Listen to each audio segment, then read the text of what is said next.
What's up, everyone? Welcome back to the channel and welcome back to Inside Valid as I go on the journey of interviewing everyone that's in Valid and getting to know more about them, more about their game, more about what they love about the game as well.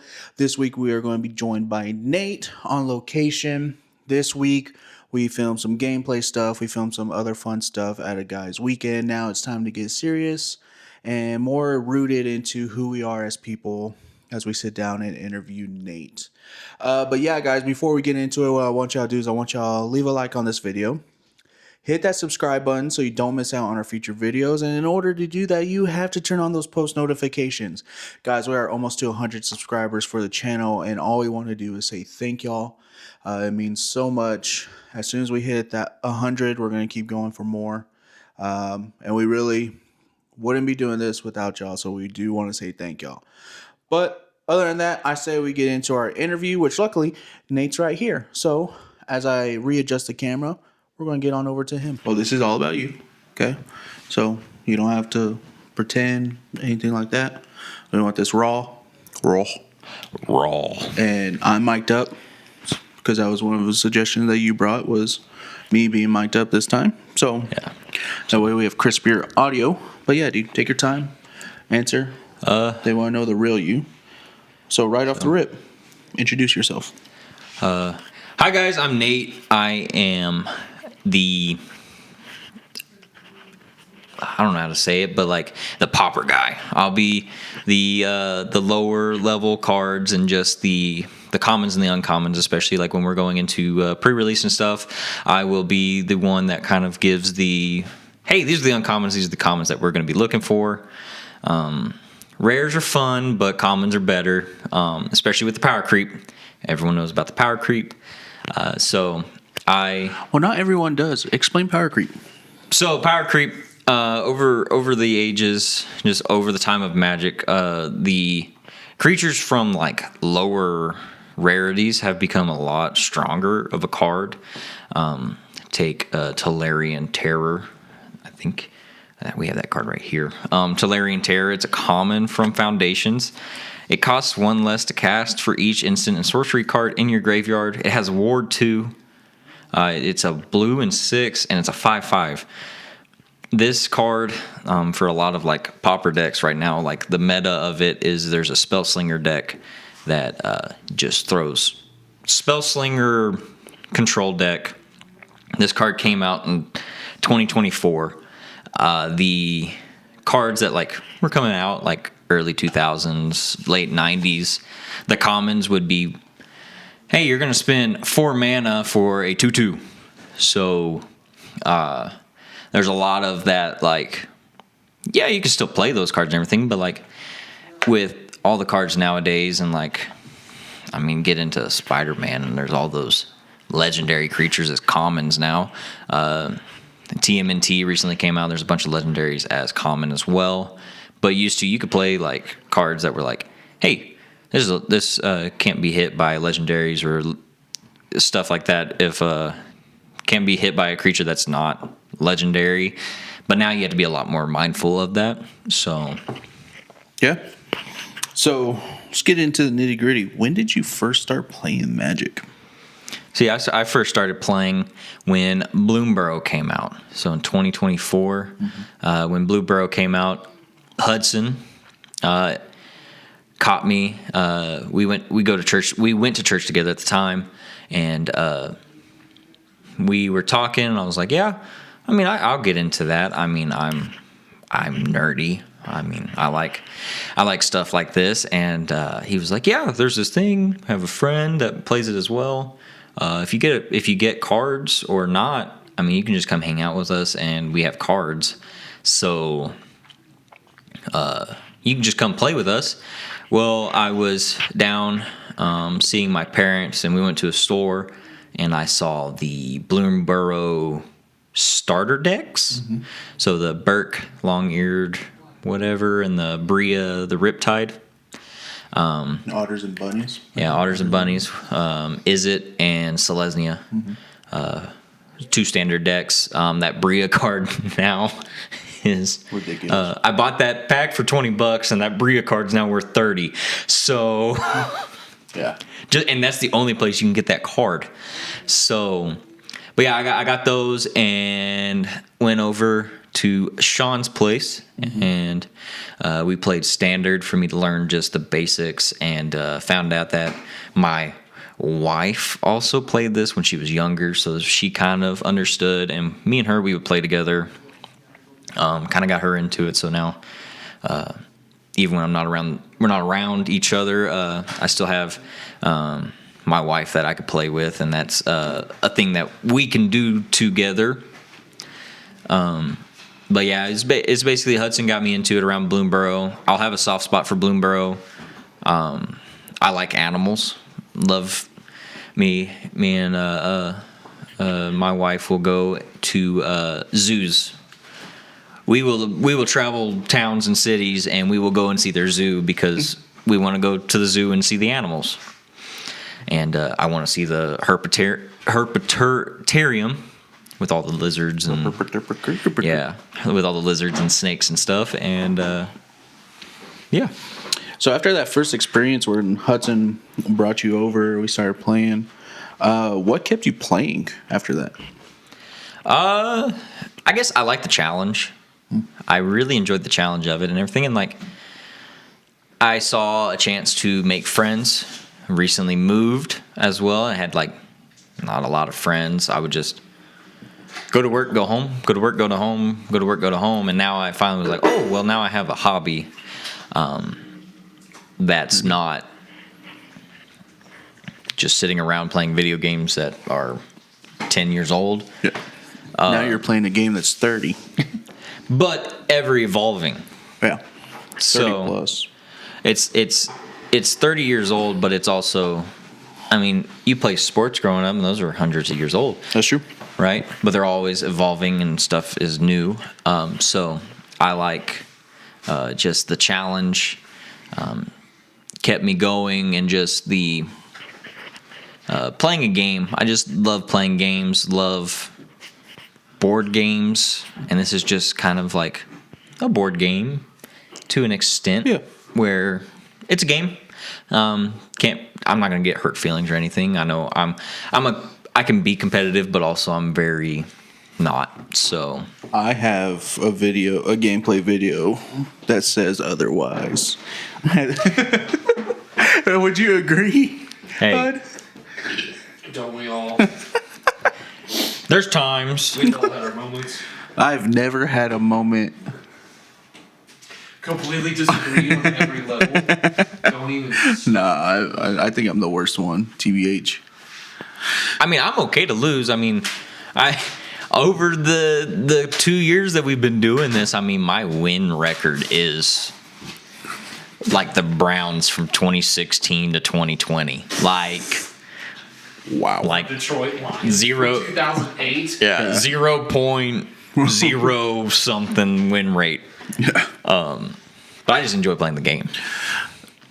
So as we now have like 6 people, we're very constant with the 4 pods.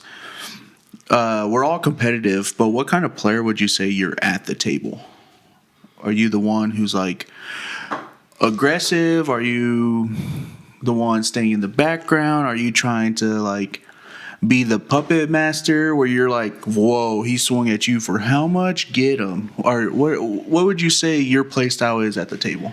I mean, I guess you'll see that like I'm a very aggressive player. I want to play my cards and ramp as quick as possible.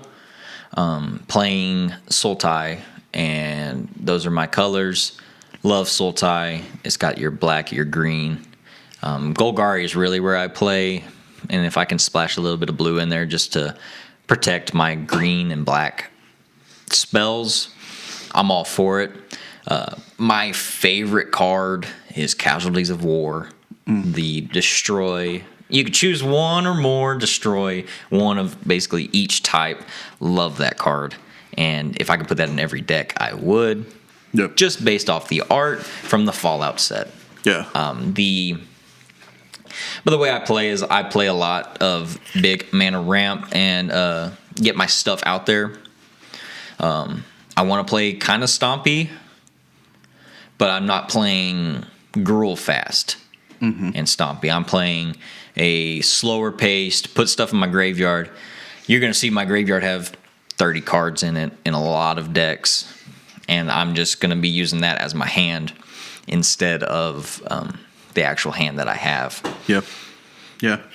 So I guess I'm I'm an aggressive sit back player.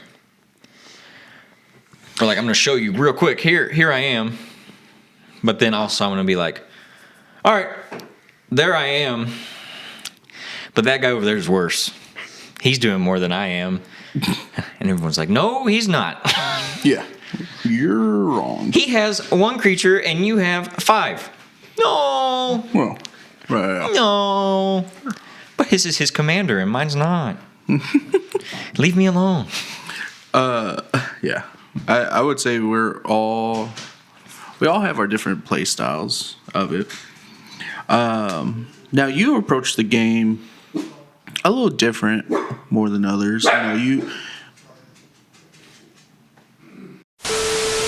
Here, we'll start there. What was it? It was the history of So you tend to look at Magic a little more different than most players by like not focusing, but you love the history aspect, you love the lore aspect, you love that type of it instead of just like, oh, these cards look cool, these cards look powerful. You actually care about, hey, what were they trying to do? You follow the story, the different flavor. blocks. Yeah. So how would you describe your approach and after, you started looking at the lore and history, like how has it changed the game, especially being such a new player? You started in 2024, but you know about sets way before then. Year 30 for Magic. So yeah, I will say that I'll preface this real quick. So Hudson told me when I was first coming in, he's like, hey man, there's commander decks that are Fallout based. There are Fallout decks, and I love Fallout. I'm not the biggest Fallout fan as like a lot of people are, but like I enjoy playing the game, and I see these commander decks, and I'm like, okay, cool. I'll get that. That'll be my first commander deck, which was the Dr. Madison Lee commander deck. Now, after saying that and everything, I will preface, I will probably be one of the biggest people that is a hater of the Universes Beyond scope of things. I will say that a lot of people, you'll hear Sean will say it's don't yuck other people's yum, but also I'm not trying to. I'm just in the thing where I love going back to the lore and stuff. Keep Magic the Gathering was doing great for 30 years. Why did we go and have to go, oh, well, we have to bring these other IPs in? Well, it brings new players in, and I see that. But also, take the Spider-Man set, for example. It just does not feel like Magic the Gathering. It feels just like a thing was thrown together for me. Like, that's how I see it. Now, go to Lord of the Rings. That one fits in a lot more. It's more of the kind of the fantasy set. That one fits in for me. Avatar: The Last Airbender. It's kind of a fantasy set of bringing big spells in, as well as Final Fantasy. Those ones. I see those as very much can blend into Magic, but the Spider-Man, the Teenage Mutant Ninja Turtles, the Marvel Universe, I do not see those ones really coming in. Now, I say all that to everything to go back to like all the lore of like when the stuff first came out and there was this big huge story that every card was trying to. So, for the cards and stuff and all the art, a lot of those were trying to tell a story. And they were trying to tell the story of Magic the Gathering. And they were coming across with a story that they were writing and they were putting cards. And you could see the card and go, oh, well, in the story, that's what this is trying to represent. When I'm reading, if you're reading the books or all that, you can see that, oh, this art is talking about that.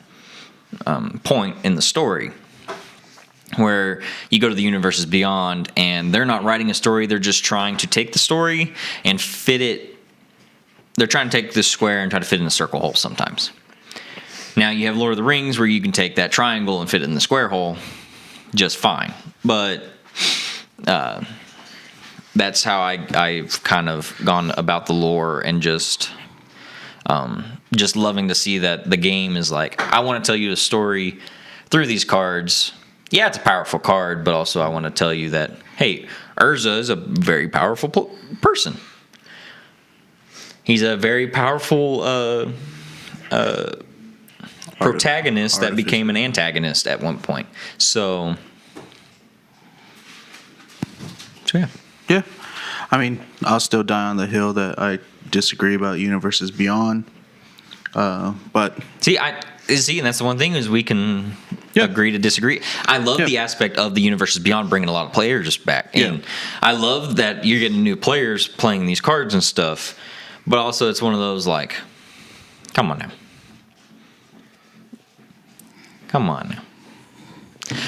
To me. yeah, I mean, it's that back and forth aspect of that topic. So now, for you still being kind of new, being 2 years in, 2 years in, Coming up. yeah. Do you think that most players focus too much on the gameplay and not enough on understanding the game itself, or vice versa? That's a question of a to each their own. You know, like Ristic Studies. He's all about art. He's all about the story. All about the flavor text on cards. But then there's also people that are also going, I do not care about the art. I do not care about the flavor text or whatever. This card is a super powerful card. I'm going to play that in my deck because it's a powerful card.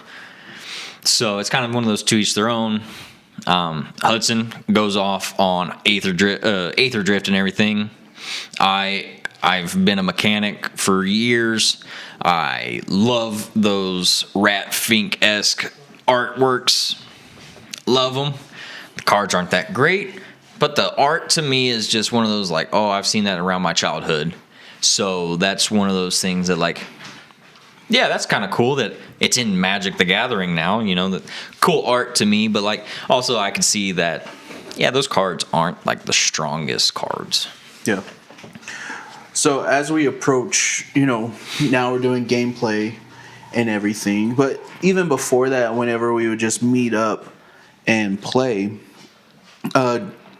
when you look at our games and just look at games in general, how much of it do you think is strategy versus probability and data?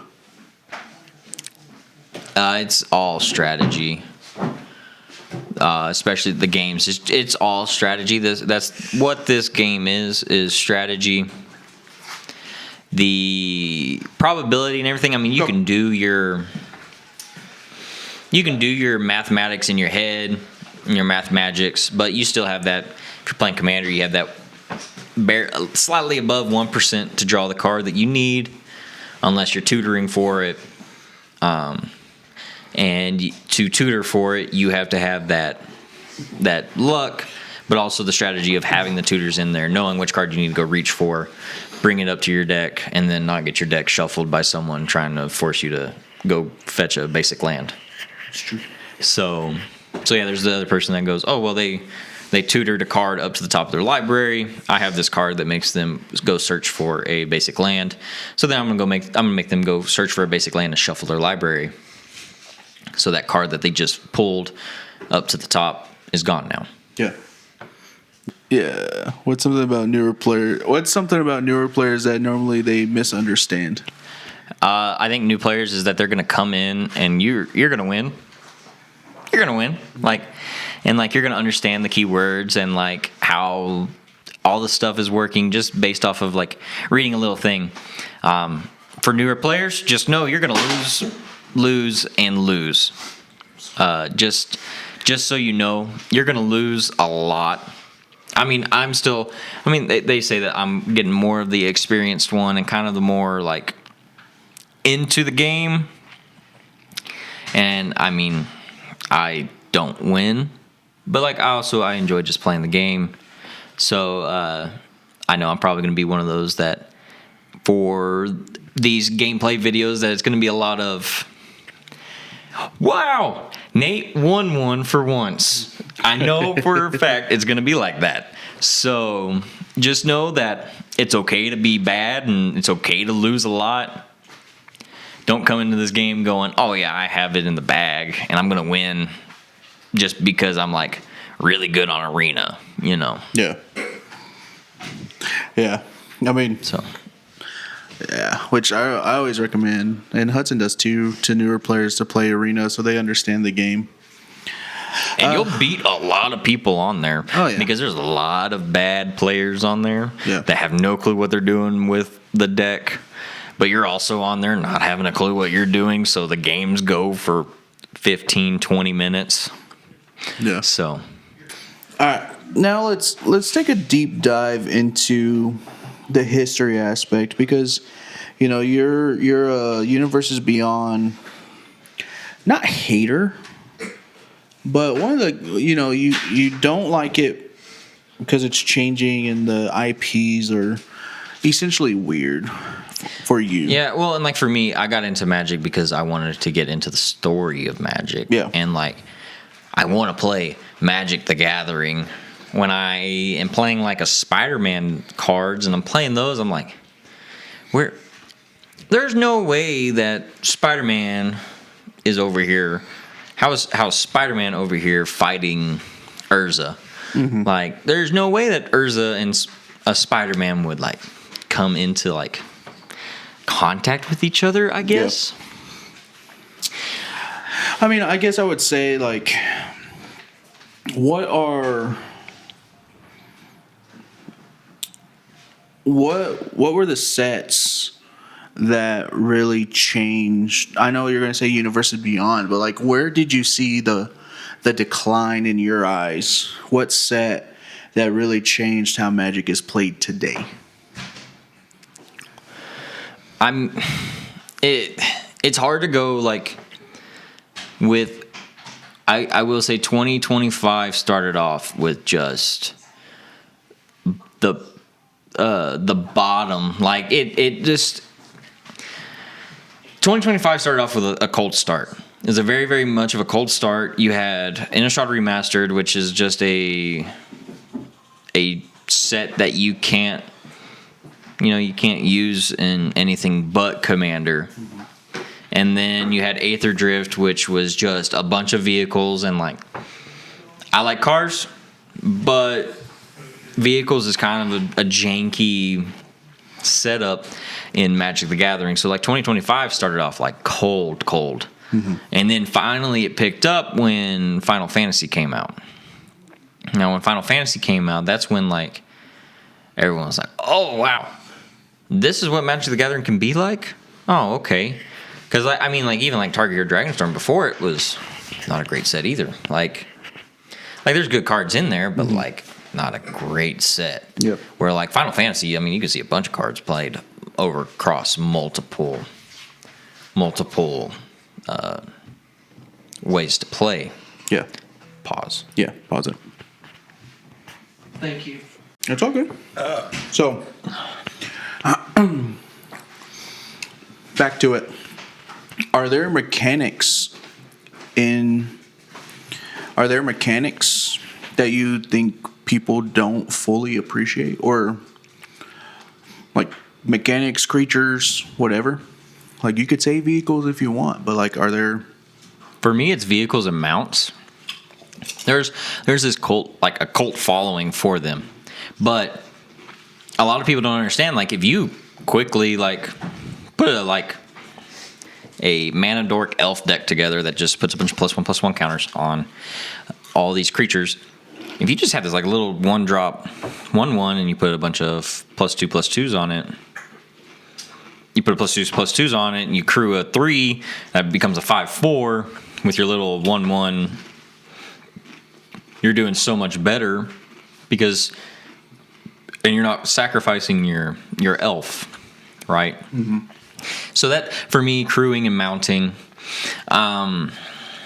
there's a lot of ways you can play.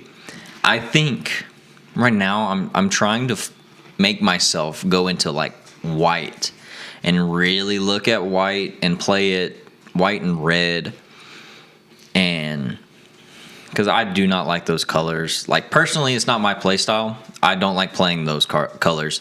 But if I can splash one of them into a deck, I'm okay with just one of them being my with my other colors. But when I'm playing like Mardu or other cards like that, I really struggle to play and know what to do based on just it has white and red, and that's not what I really play.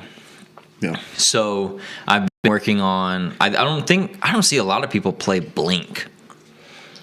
Like, and there's been recent like sneak web slinging can let you blink cards. Now that's Universes Beyond. Yeah. Now, yeah. I'm not a Universes Beyond hater in the sense of the cards are bad. Like I am just one of those like ninjutsu. That's in Kamigawa. That is a Magic the Gathering set, right? Almost sneak. Ninjutsu and sneak are very similar to each other, but they're not the same. But you can still use ninjutsu as a way to blink cards. Mm-hmm. You can use a lot of Magic the Gathering cards just to blink and pull cards back to your hand, put them back on the battlefield for the ETB, and leave the battlefield. There's Cryogen Relic. That's a common blue card that I figured out a way when we were doing a pre-release event for Edge of Eternities that, I could blink it and just draw a card, put it on the battlefield, draw a card, put it back in my hand, play it again, draw a card, put it back in my hand, put it back down, draw a card. So there's many. I don't see a lot of people play Blink. For me, I play a lot of Graveyard. So there's a ton of people that play Graveyard, though. I've seen it multiple times. Danny plays Graveyard as well. Danny plays mono black Graveyard Recursion, where I always like to splash in that green or the little bit of blue. Danny plays the Dimir Graveyard Recursion, and I play Golgari Graveyard Recursion. That's our two different play styles. Yep. So, but other than that, I don't see a lot of. I would like to see a lot more people play Group Hug and like build Group Hug commander decks. That would be a lot of fun as well, though, for me. So, yeah, there's named a lot of good mechanics. Now,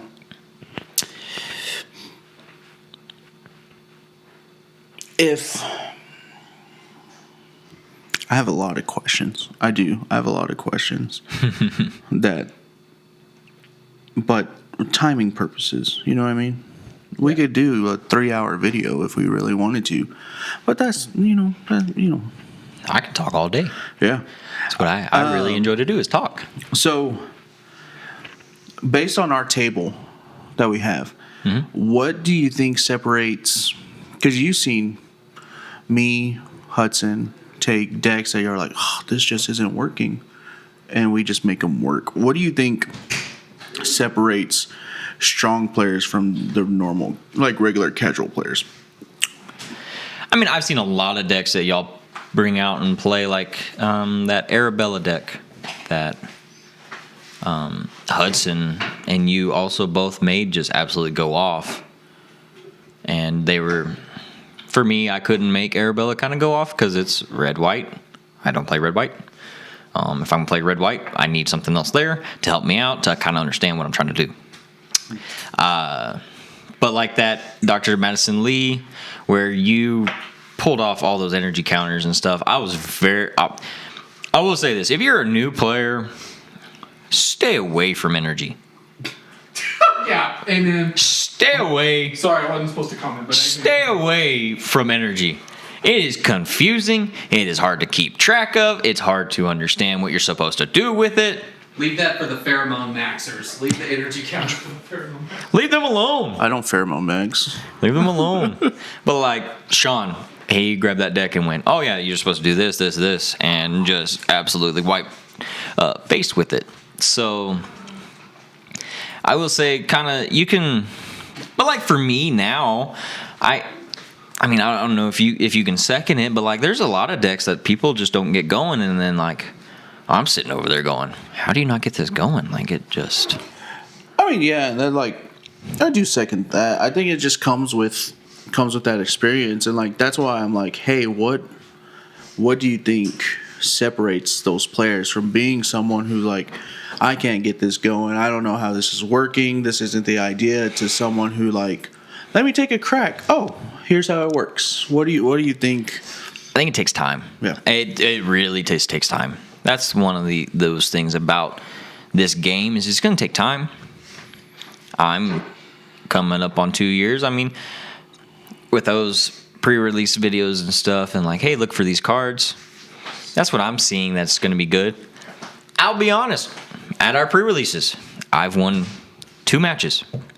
Been to 2 different pre-releases myself. I have won 2 matches and been swept out so many times, other than the Spider-Man one where we went to like 4 o'clock in the morning and I won.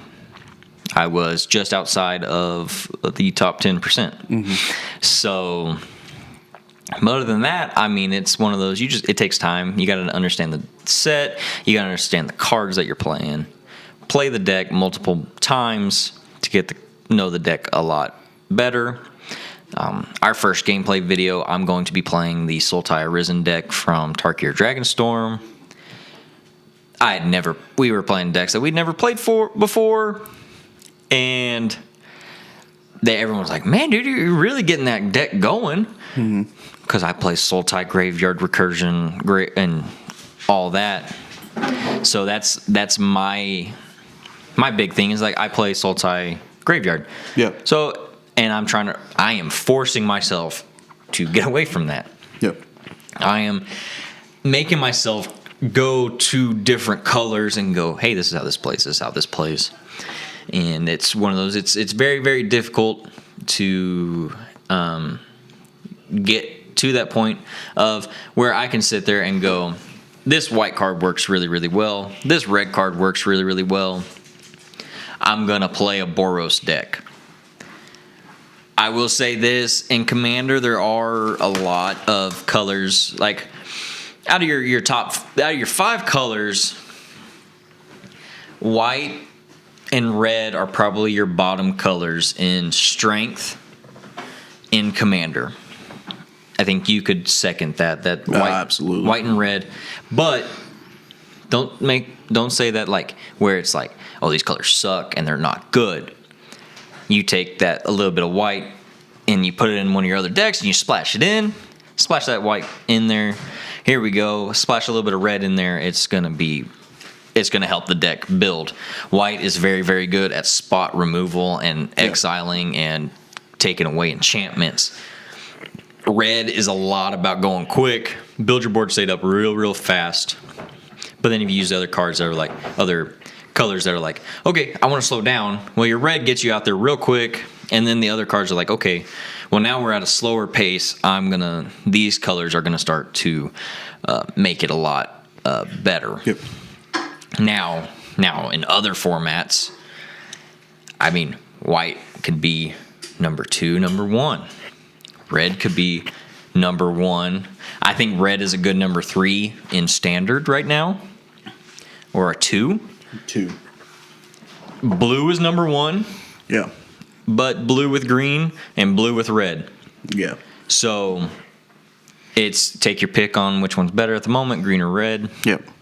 Right now in standard, but I think red in the 60 card format is just going to mono red. What is it? Mono red burn. You had mono red aggro. Mono red aggro. That's what it is. Mono red aggro will never go away. Yeah. That archetype has been around since '93. Mm-hmm. That archetype is never going to go away. Yeah. That archetype always is normally around the top 8, top 16. It's there. Yeah. Just know that mono red aggro is going to be there. Yeah. In the 60 card format. Yeah. Now red in Commander, it unless you really, really go, you're going to fizzle out. It always fizzles out. I play a Mardu deck, the Fallout one. It fizzles out. The red and the white fizzle out, and the black is struggling to support those two. Yeah. So that's just my personal though. But also, I've been beat by Boros decks, and I have been beat by a mono red Krinko Mob Boss deck. So Sorry.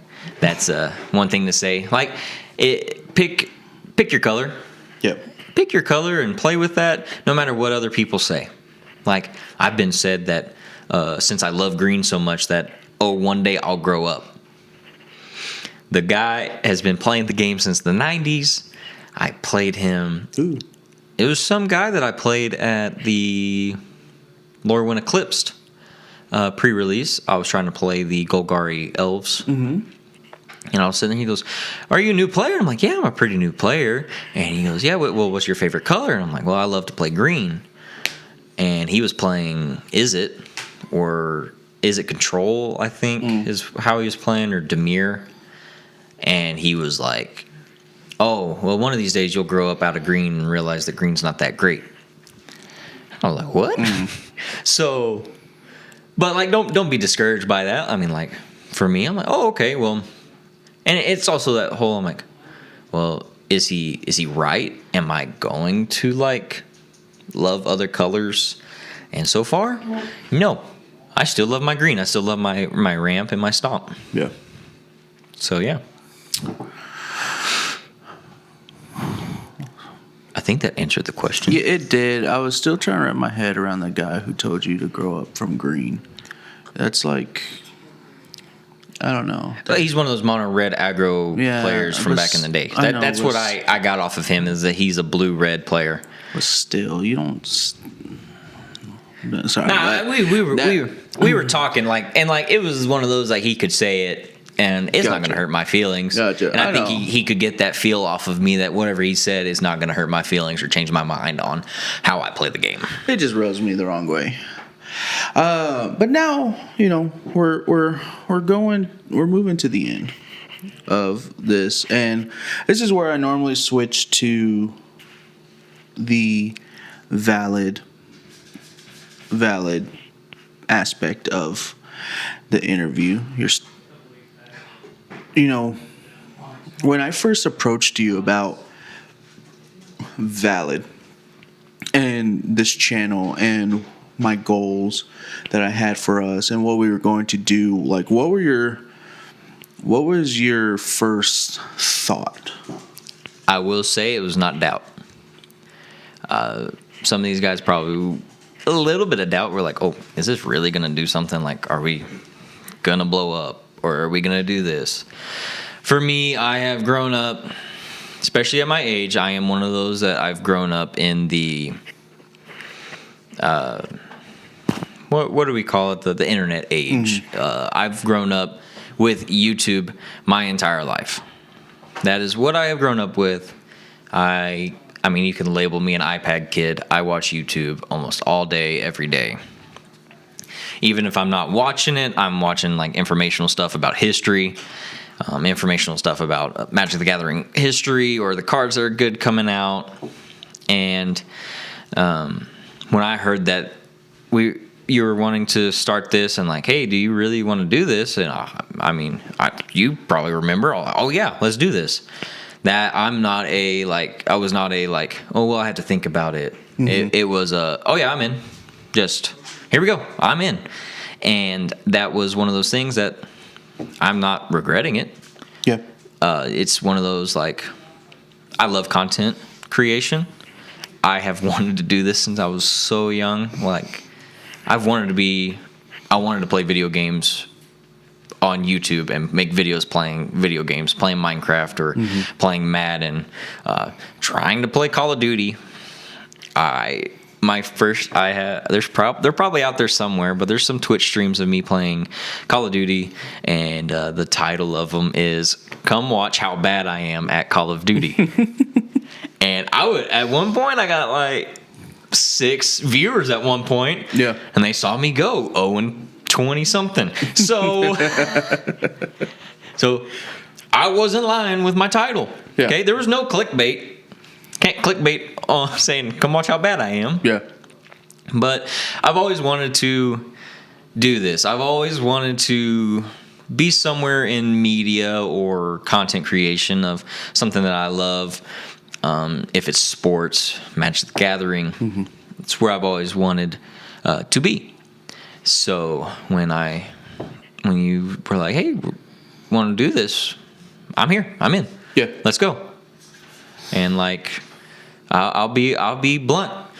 The videos that y'all saw of me on TikTok that are just me, just know that 3-minute video took about an hour. It takes me forever. I mean, I don't know if you have the bloopers, but of the one at day 2 when we were there in the band on the band list, and I think I just freeze or something happens when the camera gets on my face. I don't know. So I have to just retake. But, with time, Yep. I'll get less camera frozen. Shy? I don't think I'm camera shy. I like being in front of a camera. Yeah. I just freeze in front of the camera. Yeah. It was it's over time. You get comfortable. You know what you want to say. You have a gist. I've been doing content creation for years now. There's actually a convention happening right now in Dallas where I've had multiple people message me that, "Hey, we thought you were going to be here," and I'm like, "Sorry, decided not to go." And so it's just the people I've met, but doing Magic, doing this content with y'all has been super fun. Doing it with everyone, I feel like we all bring different what's it called, personalities, which is real nice. And aspects to the game is what we do. Is we bring a lot of different aspects into the game, different mindsets. Yeah. Like Zane wants to just go straight CEDH, build the biggest, sweatiest deck, and just beat you up by turn 2. The funny part is he's shaking his head no as he's shuffling and doing test hands of his CDH deck. Yeah. He says it's a 4, but if he had a couple other cards, it would be CEDH. Yeah. So it's the Rograk, Roxai. Roxai. It is Rograk, Silas Wren. Yeah. It I know is the cards. It's the 0 Rugrat. cost red. It is Rugrat.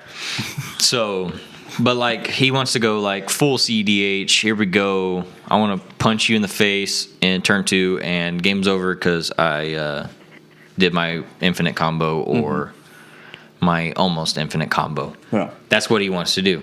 Where like Hudson wants to play the game. He wants to play for a while. He wants to play for 4 hours. Yep. That's why he plays white. He wants to play forever. Yep. Me, I want to play Pauper Commander. I want to play bracket ones that,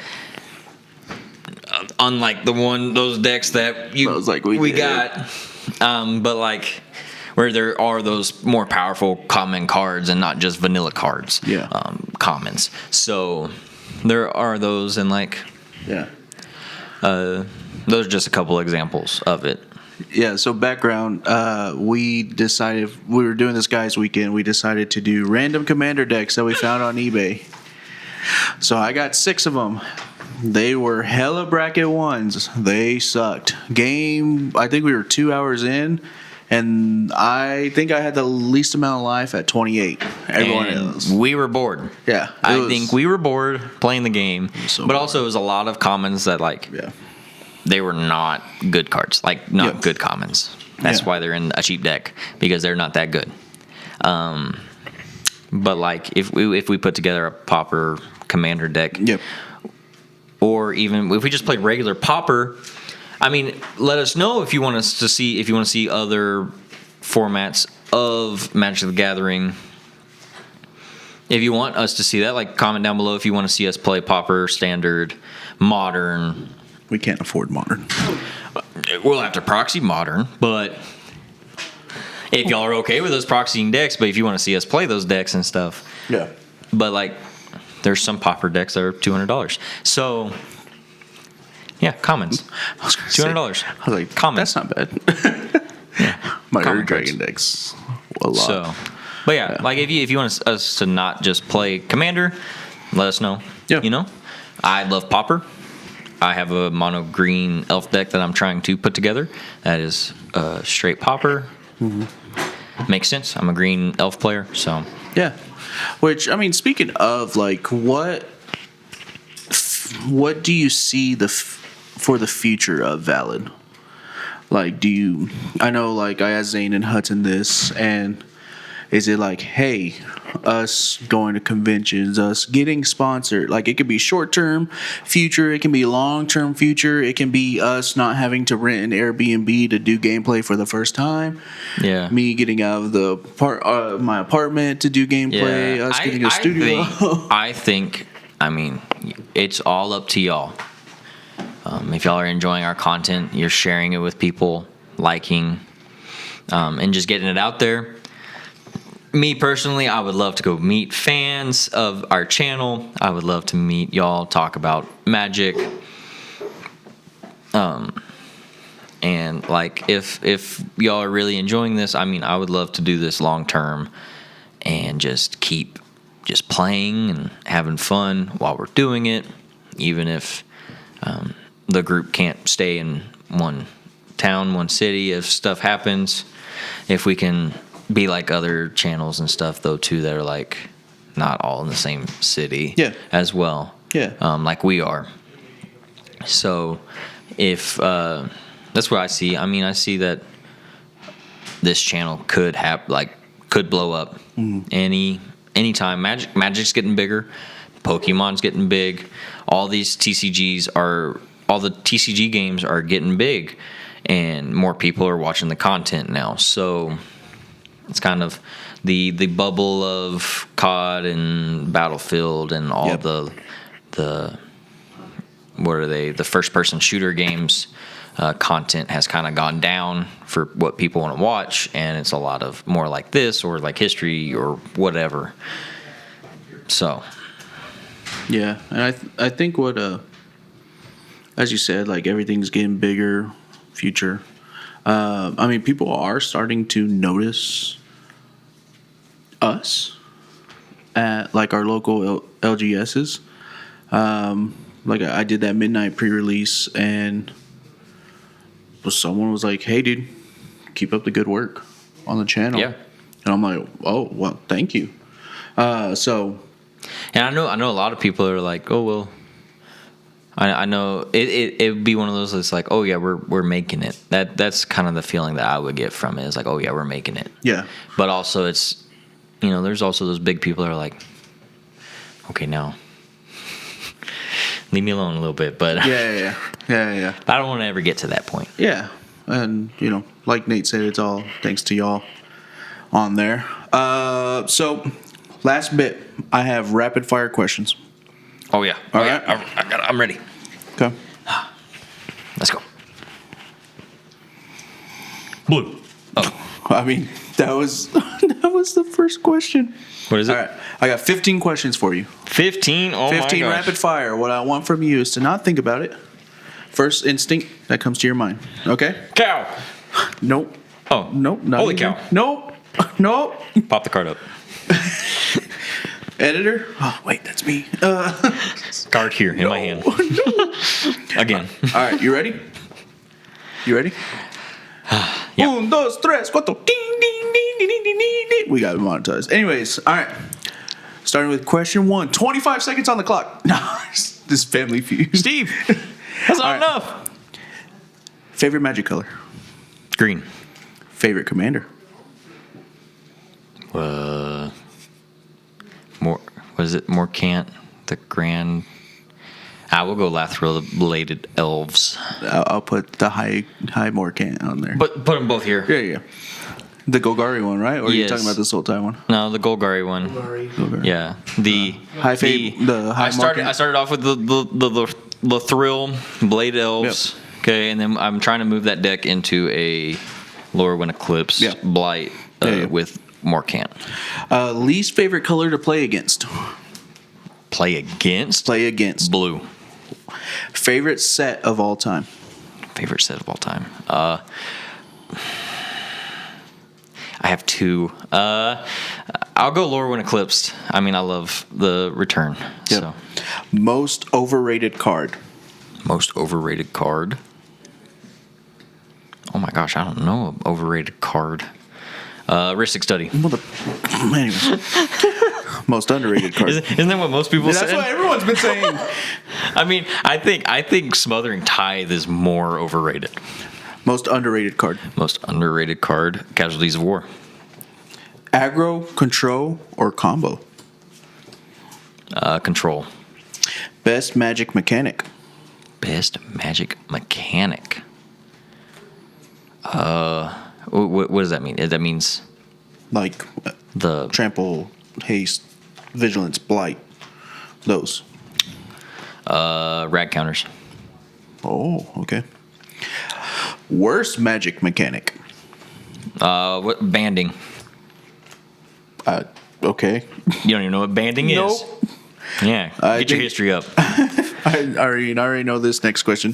Favorite magic format? Favorite Magic format? Oh, Pauper. Yep. Most broken card ever printed? Most broken card ever printed. I mean, at the time, Primeval Titan was very, very broken. Mm-hmm. But I would say Nadu Winged. Was it Nadu Winged something? Wisdom? Winged Wisdom. That one, broken. That's broken. A card you wish was never printed? Card I wish I was never printed.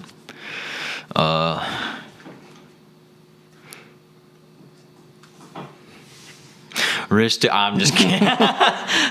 No, that one has its place. Card I wish never was printed. I like how Zane from the side's like, Ristic Study. Yeah, Ristic Study. Man, I want to go quick, but man, there's so many game pieces. Card, a set, Spider-Man. I just card that I wished never was printed. Mm-hmm. You want to skip it? Yeah, skip it. Come back. Best magic era? Best Magic era.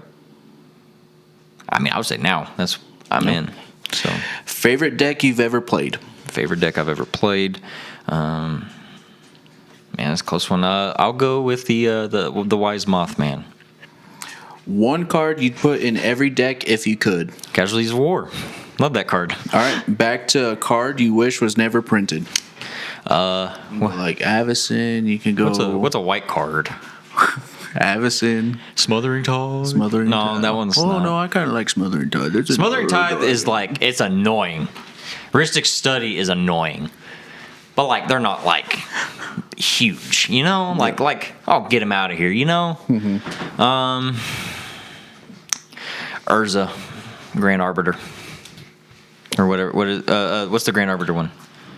Oh, Grand Arbiter, Augustine the Fourth. Yeah, that one, Grand Arbiter, Where Augustine the white Fourth. and blue spells cost one less, and then every other opponent is one more. Yes, that one. Grand Arbiter. Yes. Augustine, whatever. I like that one.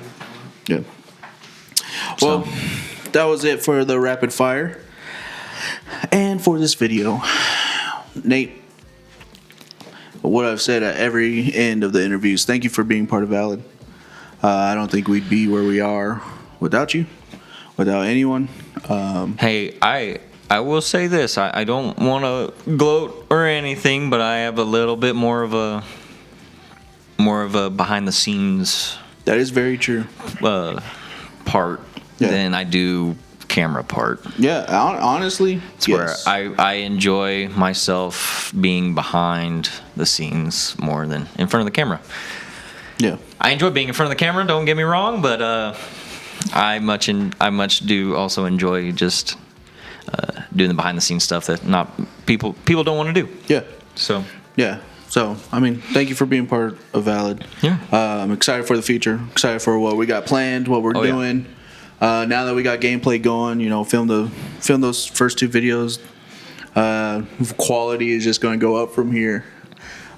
give us time. Yeah. We will Yeah. not have cameras trying to fall off mic stands because Yeah. they're taped up.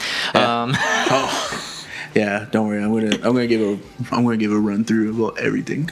We should have got pictures. I know, but no, man. I appreciate you being. Is there anything you want to say to the people? just thank y'all for watching. Man, if y'all really do enjoy this content and stuff, please leave likes. Even if it's the short content, if it's the long form content like this, please leave likes. That lets us know that you're enjoying the content. Leave us comments about what you would like to see, and we can look into it and see if that we can be there and do that stuff for y'all if y'all are going to enjoy to watch that kind of content. So Yeah.